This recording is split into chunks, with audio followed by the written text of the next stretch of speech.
good afternoon, or good evening, and welcome to another HRO Today Educational Podcast. I'm Elliot Clark. We are the producers of HRO Today magazine, the producers of the HRO Today events held around the world, and the managers of the HRO Today Association. As CEO of HRO Today, I am awash in information about economics. You all know that we are talking about a recession, we're talking about inflation, but we're also talking about record low unemployment rates. So there is lots of reasons for that. Some of it is a contraction in the workforce, but the bottom line is the competition for talent, and particularly hard to fill talent, is harder than ever. One of the leading companies in the field of workforce services and RPO and MSP is Sevenstep RPO, and they specialize in hard-to-fill talent. They are also one of our most highly rated companies on the HRO Today Baker's Dozen for RPO year after year. I'm thrilled to welcome their president, Amy Bush, to our podcast. Amy, welcome. Thank you. It's wonderful to be here to speak with you. Amy, you've been with Sevenstep for about 8 years. Before that, you worked for, such notable firms as Alexander Mann Solutions, Kelly OCG, holding global roles at those firms, as well as, I think, Randstad Sourceright. You've been president of Sevenstep since 2018, so you've lived through the huge boom and then the pandemic and now the post-pandemic realities. When we spoke last time, you talked about the fact that hard-to-fill jobs weren't going to get any less hard. Nothing was going to get easier. And in that podcast, and I asked you back on the podcast, as you recall, you mentioned that, that people have their TA checklist. And I found that intriguing. I would imagine as a leading provider, you guys probably get very organized. And if there's no silver bullet in the hard-to-fill area other than being organized, that's your best hedge. So I thought it'd be fun to have you come back and talk about the TA checklist. All right, I'm sure you're doing it for your clients. So let's start. I have sort of a two-part question here. First, what are some examples of what should be on the TA checklist? And everyone in our studio audience, please get your number 2 pencils out and hold them up and get ready. So first is what's on the checklist, and second, should a TA checklist be customized, or should every company sort of have the same elements on it? If you could answer that two-part question, that would be great for our audience. Yeah, I think it's really important to talk about the what's on the checklist, but also why a checklist. Beyond the fact that I love myself a checklist. Anyone who knows me knows that really well. I think checklists take really complex ideas and break them down to enable action and readiness, which is really what we're talking about with TA. So the type of things that you're looking on your talent acquisition checklist are really around speaking from the voice of a company. We know the real cost of workers for their skills. We have access to that, we have transparency, and we know it. That's really number one. Our job requirements are aligned to reach the best talent. These are simple things that are critical to having a foundation and a baseline. Our TA function is responsive and flexible. And hopefully we have some time today to bring that to life a little bit of why that's important and what we've done with some of our clients. Our employer brand is ready and helps us attract and retain our talent. It doesn't work against us. We have a measurable DE&I strategy. That's hugely important. Good diversity recruiting is just good recruiting. So we have to keep that in mind. We have a tech stack to empower us and help us grow. And really lastly, do they have visibility to all the possible workers, to, that phrase of total talent, the best worker for the job, regardless of their employment classification. So those are really the core things. And the why is that talent acquisition, we live and breathe it, and it's what we do. But it's a big industry of big ideas. And the market, and this market of hard to fill and a softening economy, et cetera, is demanding an attention to detail in this space that I'm not sure we've seen before. So getting organized, being clear, It's really important. I think this is a core checklist for everybody, Elliot, but I think that the underpinnings of these principles is where you'll see the variation depending upon a company's complexity, the type of hiring they do, and that's where we really love to partner and bring the checklist to life for people. You had a lot of really simple explanation there with a lot of complication behind it. So I may have to get you back again. You talked about DEI being on your checklist, that good DEI recruiting is just good recruiting, but the amount of planning and coordination that's necessary to do that, having a good tech stack is, there's no destination. It's a constant journey, right? We know that you're always updating because new stuff is coming out. But really this idea of having visibility to the entire market for talent, that's really where a lot of companies don't have.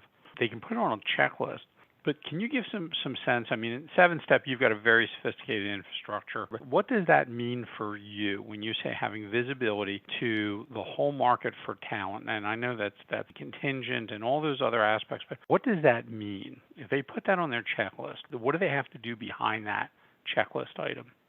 So I do think if you put that all together, what I just talked about, it really is, I think of the term ecosystem. It's becoming a little bit of a buzzword, though, in the industry. I will admit that. And typically it's used to describe a network of capabilities or partners, right? All the little underpinnings underneath that create visibility. What I look at it more is the different parts contributing to a like value or trying to achieve the like thing. So when we talk about transparency to a hiring situation and bringing that to life, it's really about having that right data set that is actionable, different parts of the ecosystem communicating with each other, and then the translation of that. So you can have all the data in the world. And I think this is happening to a lot of companies right now. They say, oh gosh, I don't even know if I want any more data. I get it from all these places, but it's the level set of, it's organizing it, and it's making sure that you have actionable outcomes from it, that you really understand and you know pointedly what to do.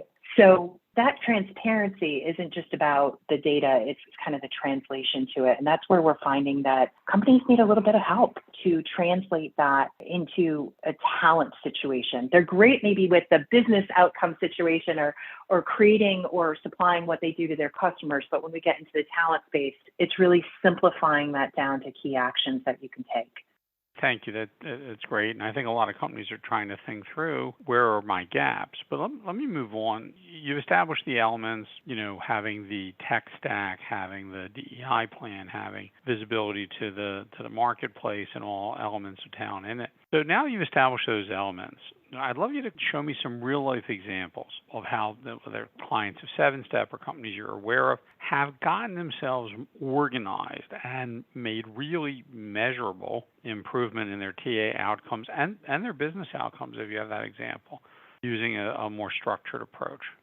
Sure. I think nothing is sort of more clear to me than one of our larger healthcare clients and what we've all lived through in the past couple of years in terms of the pandemic and the shifting of where talent needed to go within an organization, what talent was needed. In healthcare in particular, this not only created new roles, but it shifted existing roles all at the same time within really a 60-day window. And for one of our larger healthcare clients, we added within a short period of time, under 6 months, 8,000 roles that were all critical. You go into that situation of everything is urgent. This was it, because when you're dealing with healthcare in a pandemic, it literally is life and death, right? It was a meaningful and important part of business for us to really partner on. So this client, because we used a checklist like this, because we were understanding where the gaps were that maybe we were still working on, I don't think any company can come in and say they're perfect, but we understood and we had access to our data and we're able to look at the changing needs, look at the conditions, look at the burnout factor, et cetera. And we were able to take action in a really surgical strike, no pun intended, maybe pun intended, way in terms of taking action against that. One of the first things we were able to do when we talked about on the checklist of we know the real cost of our workers for given skills was to look at skill mapping of every hire. So we weren't just looking at filling the job in front of us. We were looking at the highest level of certification. We were looking at the entire ecosystem of talent needed to achieve these 8,000 hires, many of them clinical, and we were able to map that talent to the right role, not just the role that maybe they applied for. That was critical in order to be able to get the most value out of the process, have the employee have the best experience, have the best job for them, and protect that experience, but also to make sure that we were controlling cost for the right talent for our partner and this customer. We were able to do that because of the tech stack being in place, because of the visibility that we had to data and the way that our process was defined. So that kind of led to, is our TA function responsive and flexible, fitting those things in to our model. I'm not going to say it was easy. It was a Herculean lift, but we were ready for it because we had made sure that each of those buckets in the checklist was being nurtured and matured and that there was a readiness factor.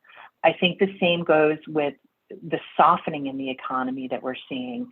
Where do you apply? Where do you scale back? Where do you scale up? What is going to impact those business outcomes is really important. And the last point I'll make on that, and chime in here with questions for sure, is that 8,000 hires, 6 months, critical time, clinical. We couldn't just be looking for full-time workers. Some people, from a burnout factor or from lifestyle or childcare that we heard so much about, were looking for contract or part-time. And because we had the skill mapping, because we had the technology and the data behind it, we were able to better accommodate and align the right talent to the right job, no matter the sort of employment classification. And that really was the winning recipe for that client situation.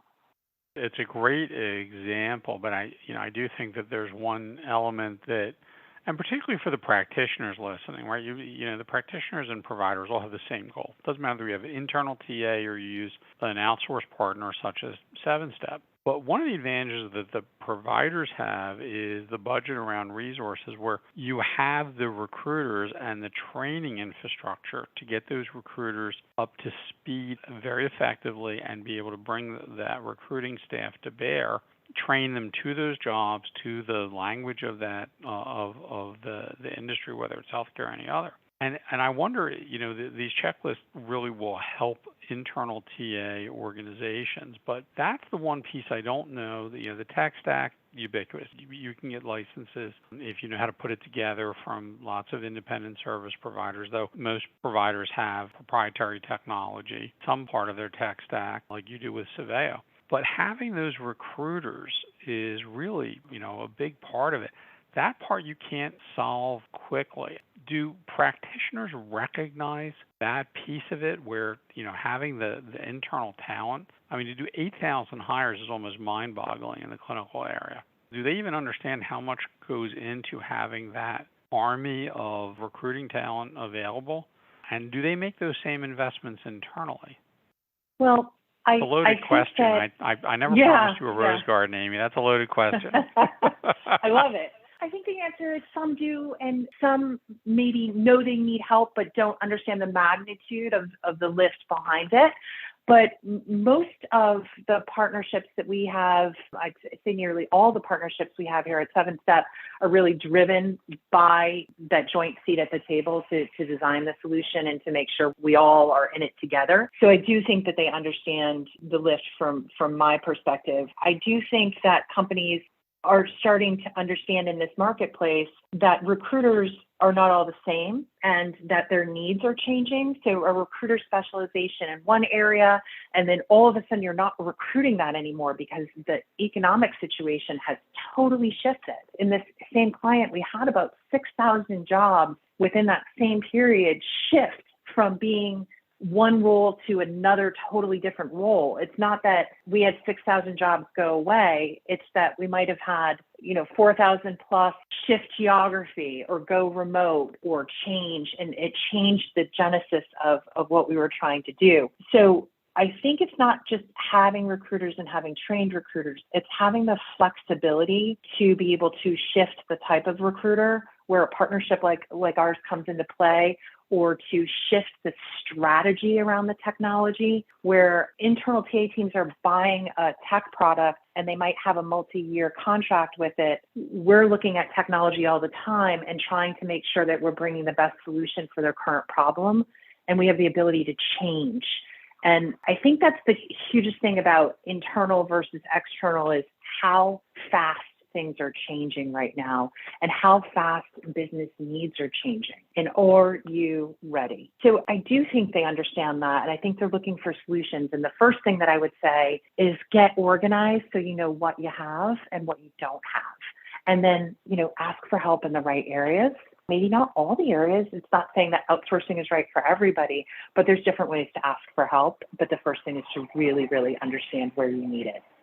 All great points, and we could go on for hours, but I don't think we want to do that to our listeners. We want to chunk this down a little bit for them, but some great ideas for me to lure you back in the future about some of the things you brought up today. I want to just say to our listeners, there's some great advice in this podcast, and you really do need to think about how you're organized and how you're measuring each one of those items on the checklist to make sure you're staying up to date. And agility is something that comes with being organized and having the capable resources available. So I want to thank you, Amy Bush, President of Sevenstep RPO. And as I said, Sevenstep RPO is known for doing hard-to-fill jobs and also one of our most highly rated providers on the HRO Today Baker's Dozen for RPO. Amy, thank you so much for taking part in the podcast. Thank you for having me. All right, signing off, I'm Elliot Clark. I'm the CEO of HRO Today, and we will look forward to having you on another HRO Today Educational Podcast. Thank you for your time and your attention.